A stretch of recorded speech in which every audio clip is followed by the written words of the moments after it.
So the other day I was driving in Motel Prius and I pulled up behind this school bus. It was the Nambour Christian College or something like that, right? And it had this symbol on the back, which was the dove, right, with the little fig leaf, right? And I'm sitting there looking at this car and I'm just thinking back to, you know, the symbolism and the mythology and the story and the narrative and the whole biblical thing. And then I'm just kind of just thinking about that, right? And then I'm thinking to myself, this is what I understand that to mean, right? So the God creature, all right? Now I refer to God as the God creature because, well, firstly, I don't believe that there actually is a Christian God, okay? So, and also the way that it's described is this sort of three-part thing. It's got like the God, and then it's got the God in human form, the Jesus, and then it's got this Holy Spirit thing.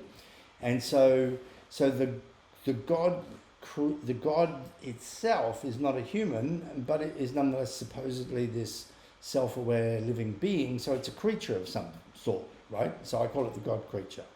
So the God creature, according to this story with respect to the dove and the thing on the back of the bus, was that the God creature got kind of a bit annoyed that the thing that it had invented was like broken, like it had created all these humans and gave them free will, and instead of doing whatever they were supposed to do, they were doing something else.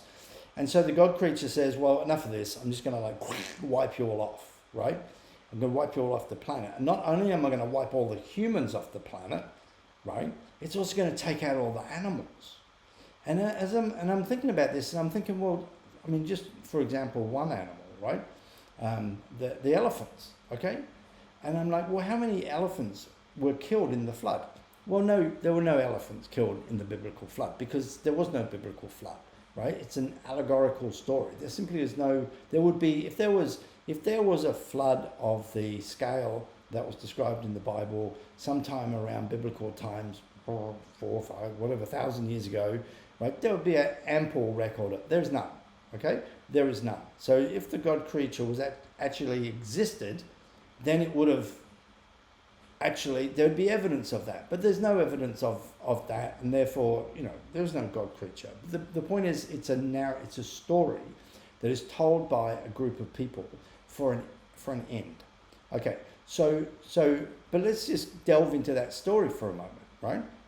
Because I'm thinking, well, you know, I mean, just focus on the elephants for a moment, right? How many elephants would there have been at the time of this supposed flood, should it have actually happened, right? And I'm like, well, I don't know the answer for that, but I do know that there is some good information about the number of African elephants. That's where I started to research, right?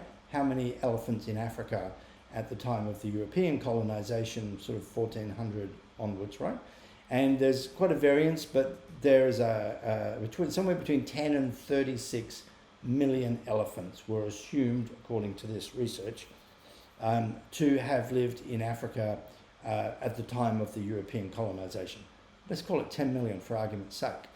So the story, right, which is not grounded in truth, it's just a story that is told to achieve a particular end, is that this malicious God creature who got ticked off at the humans, right, and took it out not only on the humans, but he took out 10 million fucking elephants as well. That's a minimum.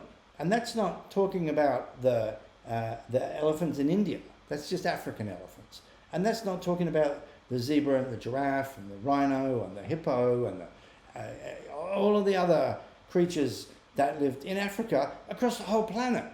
Okay, so what this Christian mythology is telling us is that this God creature, right, who's supposedly perfect, right, okay, makes a big bungle, a bungle so big that the only way that he can feel satisfied to resolve it is to perpetrate a near omni ecocide across all creatures that live on the surface of the planet, right?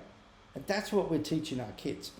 And so with that as a frame, it sort of makes me go, well, that's really interesting, because most of those white colonists that actually decimated the African elephant population, taking it from somewhere around 10 to 36 million down to 400,000 or 500,000 today, okay, are effectively doing what the God creature is supposed to have done but didn't do in the book, and they were all Christians.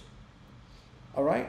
So I'm not here, my main self-imposed role in life is not to bag the hell out of people that are doing things wrong. But when they're doing things that are profoundly and deeply wrong, then you can't help but actually draw attention to it. And what I'm trying to get to through this narrative is that if we humans, if enough of us humans were to hold a spiritual philosophy, right, that actually nurtured the well-being of elephants, and I don't mean specifically elephants, I mean the biosphere as a whole, okay, then there's a good chance we'd actually get to stay on this planet a lot longer than we have allotted to us in this current trajectory, okay? If we continue on a trajectory where we teach our kids that it's okay for the God creature to annihilate 10 million elephants because he got upset that his project went wrong, we're not going to stay on this planet for much longer, okay? So Vita Sapien philosophy is a non-theistic philosophy that basically helps people develop a spiritual connection to the living planet, so that you don't need to be spiritually connected to this ecocidal God creature.